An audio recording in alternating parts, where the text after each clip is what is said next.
E nós estamos recebendo aqui no nosso estúdio o treinador Alan Al, que vai falar com a gente sobre a carreira, né? O Alan treinou o Paraná Clube e eu até sou um defensor aí da tese seguinte, viu, Alan? Naquela 19ª rodada, o Paraná cometeu o maior erro da história recente aí, que foi a sua demissão, né? Você estava fazendo uma campanha, chegou a liderar o campeonato naquele ano e acho que isso criou um entusiasmo na torcida de que o acesso seria possível, né? O Paraná tinha um time razoável, mas acho que não era um time assim tão credenciado para disputar o acesso como a torcida acreditava ser, né? E acho que faltou um pouquinho de pé no chão, né? Boa tarde, prazer em tê-lo conosco aqui. Boa tarde, Linhares, Janaína, Felipe, uma satisfação rever os amigos, né? Além de profissionais, são amigos de longa data. E eu concordo com você. Eu acho que foi da torcida normal, né? Mas a questão de quem está dentro do futebol tem que ter uma leitura, um discernimento um pouco mais tranquilo. E não digo que foi o único fator, né? Pela queda do Paraná, mas com todo o conhecimento que a gente tinha do grupo, com toda a relação e com todo laço que a gente criou pela dificuldade daquele ano, né? Foi um elenco que foi montado de última hora e com jogadores praticamente emprestados de graça, que vieram para o Paraná pela situação financeira que o clube se encontrava.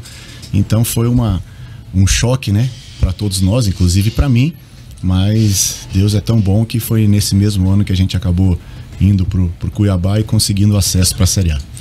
É verdade, você depois treinou também o CRB, o Novo Horizontino lá no interior de São Paulo, né, o Guarani, enfim, a sua carreira deu uma deslanchada após isso também, né, Alan? Você saindo do futebol, o Paraná foi o clube que praticamente alavancou, né, seu trabalho como treinador. Sem dúvida, eu sou muito grato ao Paraná, eu fico muito feliz, né, quando a gente aí de férias encontra alguns paranistas ainda e cumprimentam, gostam de demonstrar o carinho e a recíproca é a mesma.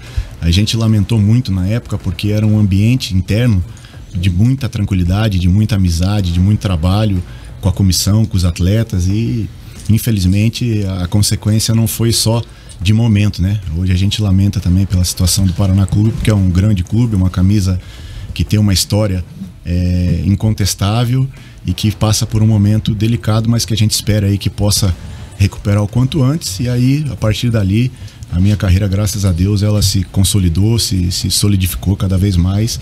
E é o que vem acontecendo, graças a Deus, aí nas últimas competições que a gente disputou.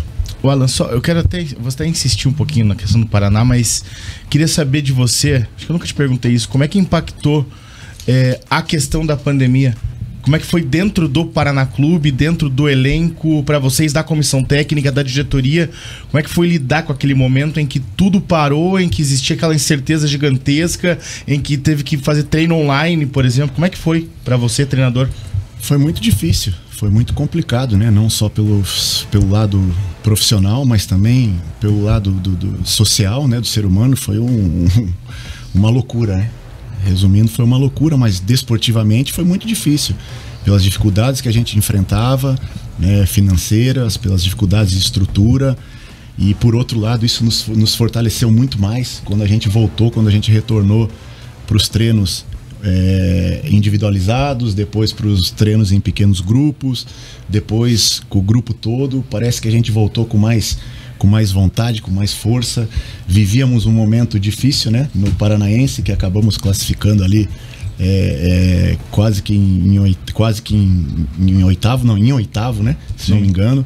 Mas tudo isso serviu para a gente nos unir cada vez mais.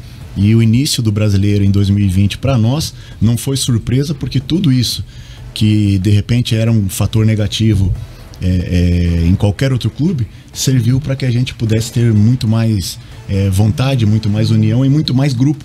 O nosso grupo, individualmente, ele não era forte, mas coletivamente ele se superava em todos os momentos. Mas você acha que isso acarretou problemas financeiros? Também. Porque, claro, acarretou problemas financeiros para vários clubes, né? Porque você podia dar férias de um mês pro jogador. Também. Só que ficou 3 meses parado. Sim, foi muito difícil para todos, né?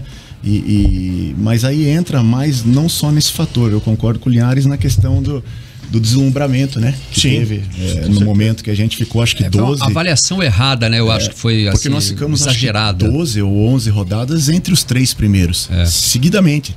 Nós tivemos uma invencibilidade muito grande e fora isso o desempenho muito bom, né? Desempenho coletivo muito bom que acabou fazendo que a gente visualizasse outras coisas, e ali também faltou um pouco de experiência para mim, vamos dizer assim. Eu tenho essa humildade de saber segurar também, né? De colocar um pouco mais a realidade, expor um pouquinho mais a nossa realidade e não sonhar tão grande assim como a gente fez. Sonhar sempre é bom, mas você tem que saber também o momento de dar uma freada. Tem que fazer uma avaliação honesta, né? Honesta de potencial, de capacidade, né? E eu acho que naquela hora a torcida exagerou na perspectiva que a liderança nas rodadas iniciais acabou dando, né? E muitas vezes é difícil blindar também, né? Essa empolgação da torcida em relação ao que o time está fazendo ali, manter os jogadores focados mesmo no objetivo principal. Sem dúvida, mas aí eu volto a repetir aquilo que eu falei pro Linhares, né? O torcedor, ele deve e tem todo o direito de sonhar, né? De colocar o clube dele como o melhor do mundo. É a paixão. Agora nós, né, que estamos ali dentro, dirigentes, presidentes, enfim, todos aqueles que têm uma responsabilidade maior do que só a paixão, que tem que ter esse controle, né? Que tem que ter essa responsabilidade, né? De colocar, de expor que a nossa realidade seria naquele momento, e foi conversado isso internamente, de se manter na Série B e não brigar por um acesso. E a partir do momento que a gente não estava no G4, aquilo se transformou num peso, numa cobrança, numa coisa que poderia e deveria ter sido blindada de uma outra maneira. E aí acaba atrapalhando, né, em todo o planejamento. No ano passado você esteve no Vila Nova, conseguiu ajudar a salvar o time, né? E o que você acha que fez a diferença nessa campanha do Vila junto com o seu comando por lá? Eu sempre tive, e sempre falei isso, né, há muito tempo, que sempre tive um planejamento de carreira que eu procurei seguir. Eu passei por situações de briga de acesso e consegui um acesso com o Cuiabá, depois com o CRB, e precisava passar por uma situação de desafio diferente, que nunca tinha passado numa competição nacional, que é você brigar para sair do rebaixamento. Uma experiência que me forjou a ferro e fogo, literalmente. O clube, o Vila Nova, praticamente dado como rebaixado. Nós fizemos uma campanha de segundo turno. Eu cheguei faltando acho que 2 rodadas para acabar o primeiro turno. Demos uma guinada e um aproveitamento muito bom. E eu acredito que foi o entendimento do trabalho. Era um grupo qualificado, eu acompanhava, como eu sempre acompanho, todos os elencos, né, que disputam a Série A, B, C e D dentro do possível. E a gente sabia que aquele grupo que estava ali era um grupo de jogadores experientes, vitoriosos, jogadores que tinham mais para dar do que realmente estavam dando. E aí algumas correções, algumas interferências individuais. Eu cito como exemplo, quando me fazem a pergunta do que aconteceu, né, para ter dado tão certo, uma interferência individual do Ralf, que voltou a ter prazer, né, em jogar futebol, um cara que é campeão mundial, que chegava às 6h30 da manhã junto comigo e saía às 6h30 da tarde, já com a vida definida, e isso de repente era pouco valorizado. E a gente conseguiu criar um ambiente de competitividade, mas ao mesmo tempo de companheirismo, e que foi fundamental para a gente conseguir essa guinada aí e manter o Vila Nova na Série B, e foi uma experiência magnífica para mim que me dá cada vez mais confiança naquilo que eu venho fazendo. O Júlio Rutz, nosso repórter, você está vendo ele aqui no vídeo, ó, no nosso telão, né? Tem uma pergunta para você. Fala aí, Júlio. Beleza, Linha. Uma boa tarde, né, pro Alan Al, né? Agradecendo aí a presença no nosso bate-pronto. Alan, eu lembro de 2 partidas de você aí como treinador, né? Apesar de você bastante jovem ainda, 43 anos, já tem uma boa bagagem como técnico. 2 partidas. A vitória do Paraná contra o Bahia de Feira na Copa do Brasil, aquela virada nos últimos minutos, e aquela do CRB contra o Palmeiras, eliminando, né, o Palmeiras em pleno Allianz Parque na Copa do Brasil. Quero saber se esses 2 jogos são os mais marcantes da sua trajetória ou se tem algum outro aí que você possa destacar.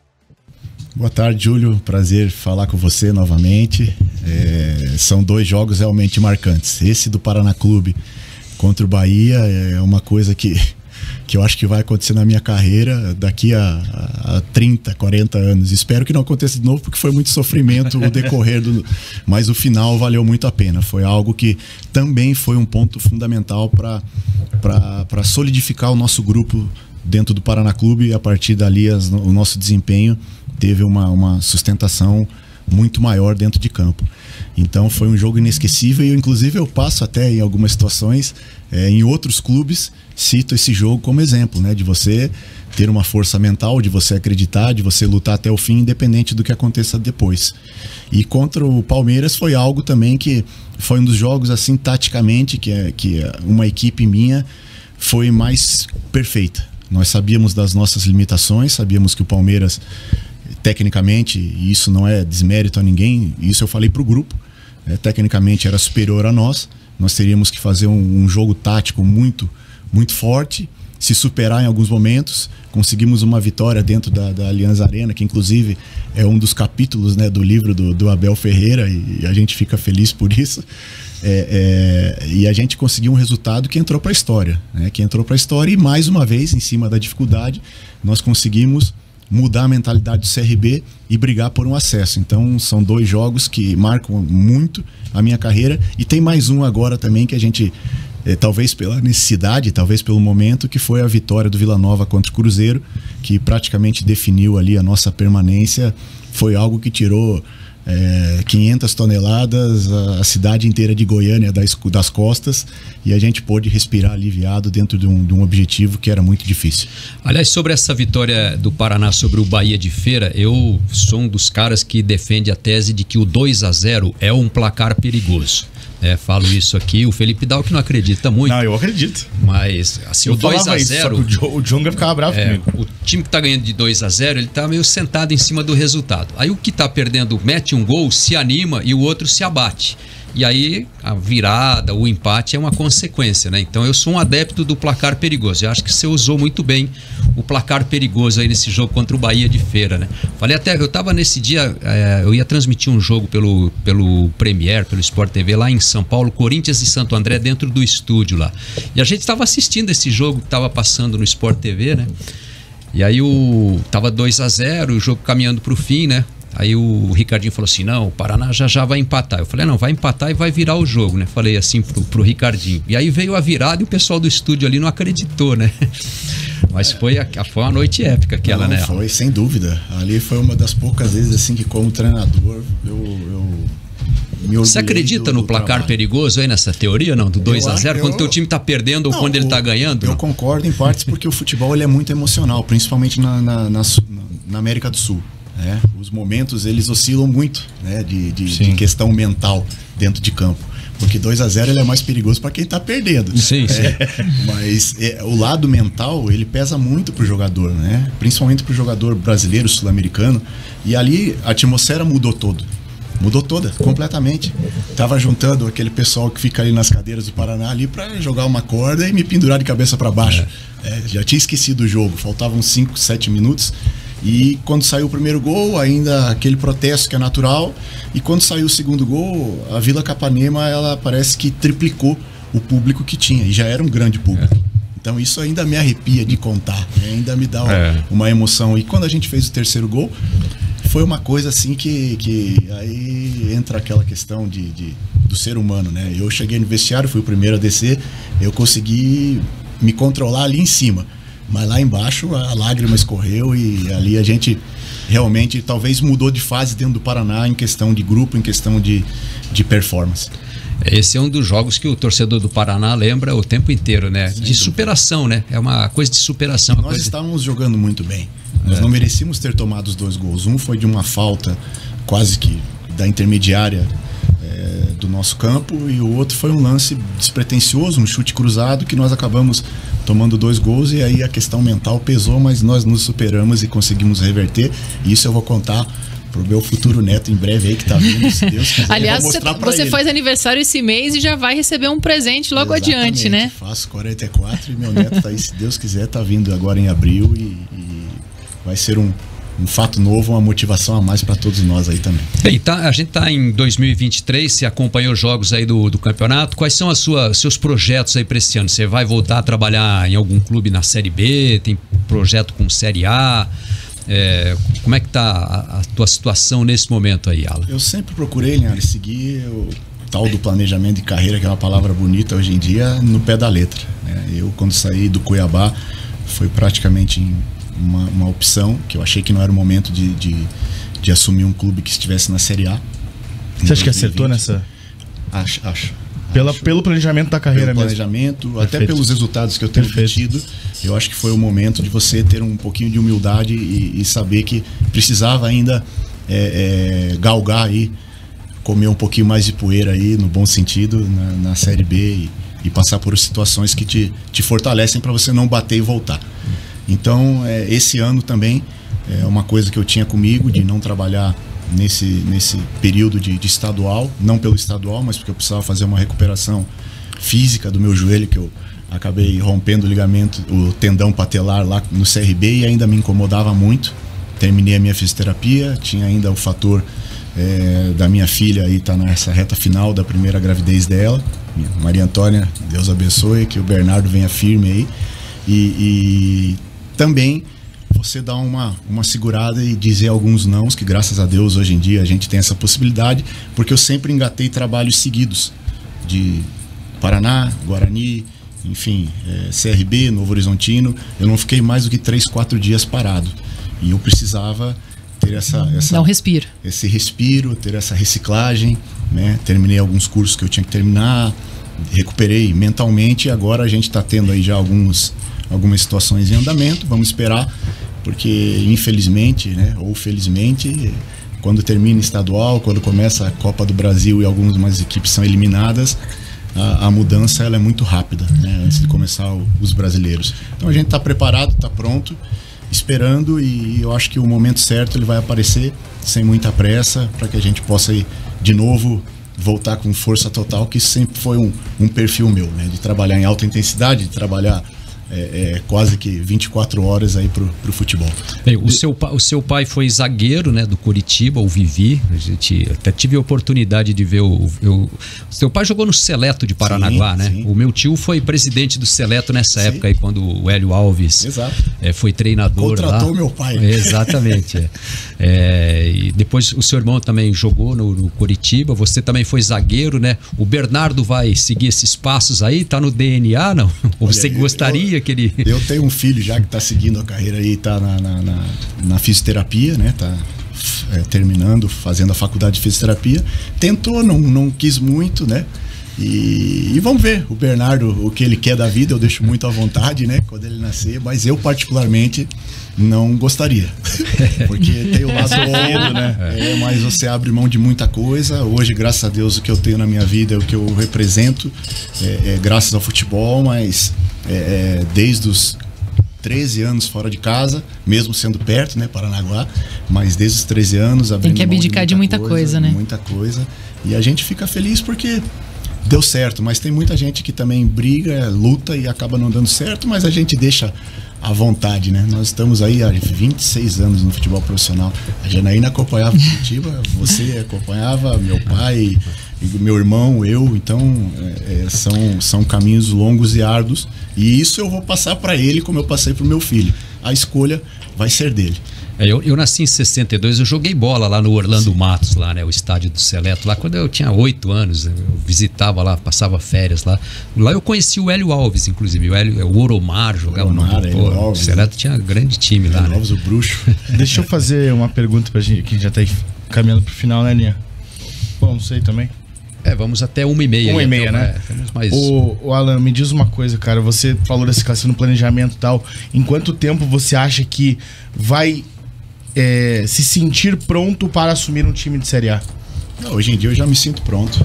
Hoje em dia, por tudo que a gente passou, por tudo que a gente conquistou de resultados, né? Eu consegui um acesso, uma briga por acesso com o CRB.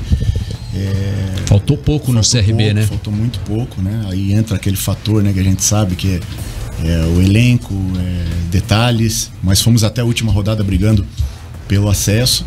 Então eu me sinto totalmente pronto. Hoje a gente tem um respeito adquirido dentro dos atletas, no meio dos atletas, no meio dos executivos, dos dirigentes, dos torcedores. Eu fui assistir o jogo do Curitiba com Azures e fiquei lá com meu filho lá na cadeira, lá quietinho, lá no cantinho, para assistir o jogo, e o carinho dos torcedores foi uma coisa que me surpreendeu e que me deixou muito feliz.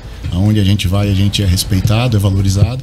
Então hoje em dia a gente já está no mercado, já está pronto para alcançar e assumir qualquer tipo de responsabilidade, seja de Série A ou Série B. Falando do campeonato estadual, até ia te perguntar desse fato de você estar mais relaxado, ter, né, dado um respiro na carreira e poder ir para o estádio também sem aquele compromisso ali de estar naquela vida louca de treinador, né? Poder acompanhar como um entretenimento mesmo, curtindo o futebol. A gente viu aí o Rio Branco ser rebaixado, né, para a segunda divisão do estadual.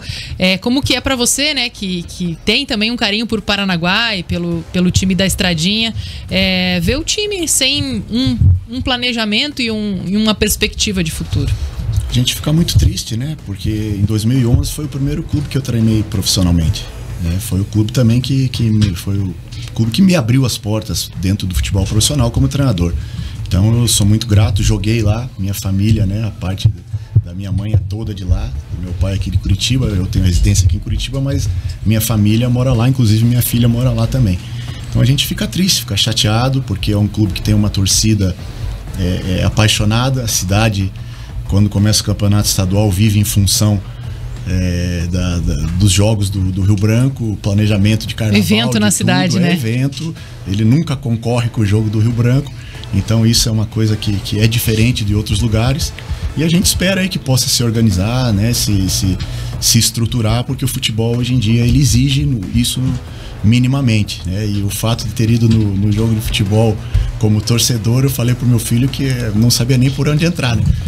Qual é o portão que pega, qual é o portão que vai, porque a gente sempre vai para trabalhar. E aí você ir curtir e aproveitar, eu acho que foi um momento de muita alegria, de muita felicidade dentro de um estádio que praticamente eu me criei, né? Eu morei na arquibancada do Couto Pereira, então tenho um carinho, um respeito muito grande e fico feliz de quando a gente chegar lá, essa recíproca ser também igual. Eu como narrador, né, às vezes eu vou na arquibancada ver um jogo assim, eu fico mentalmente meio narrando o jogo assim. Você que é treinador, como é que você assiste o jogo? Como é que é teu comportamento assim? Como é que você enxerga o jogo ali? Ou só como torcedor? Ou... Não, a mesma coisa. Mentalmente a gente fica...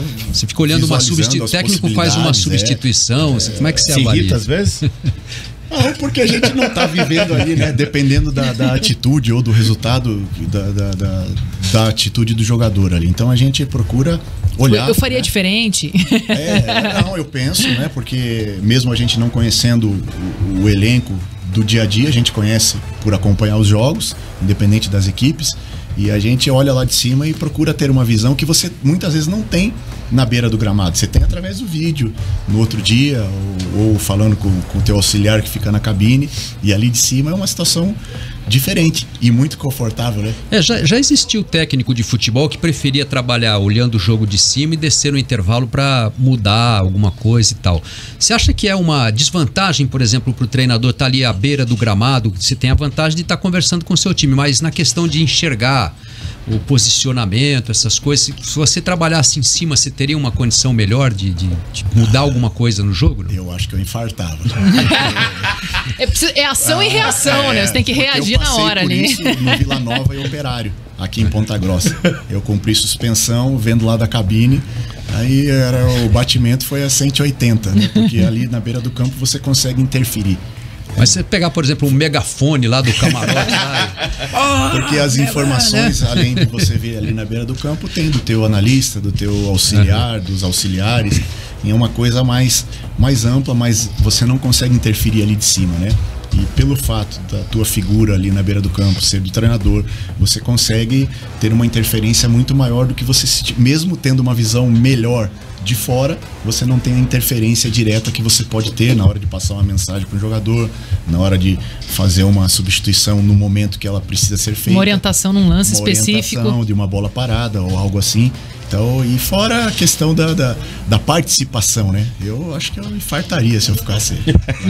Outra coisa assim que me desperta muita curiosidade é no intervalo você tem toda uma comissão técnica que trabalha durante o primeiro tempo e tal, e te leva muita informação no intervalo também, né? Como é que você trabalha isso? Como é que é a interferência também do trabalho da comissão técnica nas tuas decisões ali na conversa com os jogadores durante o intervalo? Hoje em dia, pelo nível de exigência do futebol, tem que ser compartilhada muita coisa, né? Muitas coisas você não consegue ver sozinho. Você precisa de outros olhos e ter essa humildade para ouvir. Claro que a decisão ela tem que ser tua, em cima da tua ideia, e até mesmo por isso, né, os integrantes da comissão já conhecem a tua maneira de pensar futebol. Tem que ter a confiança Exato, deles. a confiança. Então é uma participação de todos, mas a decisão é minha, e eu procuro estar sempre passando pro meu auxiliar que está no banco para ele adotar. Eu volto e meio, eu faço assim para ele: anota aí, tal coisa não está acontecendo, tal coisa não está, isso mesmo. E o que você viu? E lá de cima, o que você viu também? Então, em 3, 4 minutos a gente faz uma mini reuniãozinha ali, que dá o tempo dos jogadores abaixarem a adrenalina dentro do vestiário, tomar uma água, tomar uma suplementação, e a partir desse momento a gente passa para eles aquilo que a gente precisa melhorar e aquilo que a gente vem fazendo de bom. Não posso esquecer dos abraços aqui. A TT Mota, nossa apresentadora, tá de folga hoje, mas ela tá acompanhando e pediu para te mandar um abraço especial. E também tem a galera que tá acompanhando a gente aqui pelo YouTube. O Klaus Richmond disse o seguinte: queria deixar um abraço especial pro Alan Al. Entrevistei ele para Placar em 2021, quando eliminou o Palmeiras com o CRB. Um ótimo papo, boa cabeça. Um abraço. Klaus é um baita profissional. Muito, muito, muito. Tem aqui eu não sei se você teve chance de conhecer no Twitter um perfil, o @técnico do Paraná Clube, que é um perfil fake. O Linhares, ele adora os perfis fakes. Cada vez que muda de treinador, né, ele era o Alan Mal, né?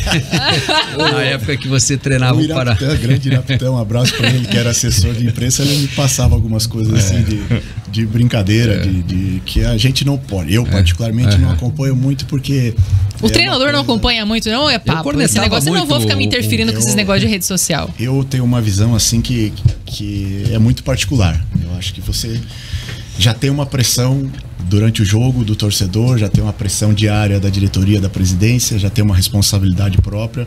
Se você ficar procurando saber tudo que é falado, né, na rede social e até mesmo em qualquer local de trabalho. Meu pai falava: se você procurar saber o que falam de você, você vai brigar com todo mundo. Alguém uma hora vai falar algo que vai te desagradar. Não, e tem algumas plataformas aí que são muito agressivas, né? Não tô falando que é certo ou que é errado, né? Ter opinião faz parte do processo, mas eu não gosto, porque assim, eu não sei lidar particularmente com isso. Então, já chega a turma do amendoim ali no alambrado, né? Tem gente que lida, que interage, que participa. Eu não tenho nem rede social. Eu procurei, não achei. Para buscar umas fotos. E não é fazendo propaganda da plataforma, mas eu tenho o Twitter para acompanhar a notícia, para eu acompanhar o que acontece de informação, de relevante. Tem um grupo de assessoria que trabalha para mim, que sabe a hora de intervir, né? Pô, foi falado tal coisa que você não disse. Tá ali a pessoa responsável, mas eu ficar pescando, nem porque elogio, tem muitas reações, algumas crítica. Opiniões na internet que são um pouco descompensadas, né? Então aquilo ali, às vezes, para quem não tá preparado, realmente acaba interferindo, né, na vida. No lado positivo do elogio e nem no lado da crítica, nem por um lado nem por outro. Exagerado. E eu falo isso pros jogadores, porque se o cara sai do treino, fica ali 24 horas vendo, ele tá vivendo a pressão do jogo mental 7 dias da semana. 7 dias da semana, e aí entra um outro ponto que cabe uma discussão muito longa. O cara posta uma coisa lá muito pessoal, aí um faz o comentário que ele não gosta, mas ele tá expondo, ele tá dando esse direito, né, da pessoa reagir, a opinião dela. Então é meio complicado, mas eu particularmente eu prefiro é mais a bala mesmo. Mais acompanhar. Tem outro cara mandando um abraço pra você, ela, que é o Elísio Júnior. Esse que é nosso narrador aqui, né? Lá de Paraná. É conterrâneo nosso, desde também um abraço. Do começo lá, ele brigando, batalhando, e hoje é um profissional reconhecido. Te encheu o saco lá ou não? Nada, a gente sempre teve. Cornetava, né? Como todo mundo, como normal, a cornetagem positiva, mas a amizade muito grande. Um abraço pro Elísio. O Elísio, ele costuma derrubar o técnico lá no Rio Branco. Não esquece o lado do torcedor. É mais forte que o prefeito. Mas é isso, Alan, muito obrigado aí pela sua gentileza, né, de nos atender, de vir até o nosso estúdio aqui conversar. Muito legal o papo, né? Se a gente pudesse, ficava aqui até amanhecer o dia, né? Mais longo do que o julgamento do Atletiba aí. E tem história para contar, né? Muita resenha. A gente tem que fazer um happy hour. Eu que agradeço o convite. É uma satisfação rever todos os amigos, as amigas, por mensagem, pessoalmente. Fico feliz, né, por ter esse tipo de conversa leve, né? De falar de futebol, que é uma coisa que eu adoro. O Felipe sabe bem, a gente falava muito em off lá no Paraná, lá, e conversava, e sempre tive esse relacionamento com todos da imprensa, sou muito grato pelo carinho e o respeito, e a recíproca também é a mesma para todos. Legal, e a gente espera em breve aí poder anunciar, né, o seu nome em algum clube aí no futebol brasileiro, né, mais um grande trabalho. Algumas coisas estão andando, vamos esperar aí a hora certa aí a gente até tava comentando aqui outro dia, né, pô, o Londrina tá sem técnico aí, ó, Alan Al seria um grande nome para comandar o Londrina. Espera acabar. Ele deu uma coçadinha na cabeça ali. Espera acabar o estadual, graças né? a Deus a gente tem um mercado, tive contato de alguns clubes de Série B, de Série C.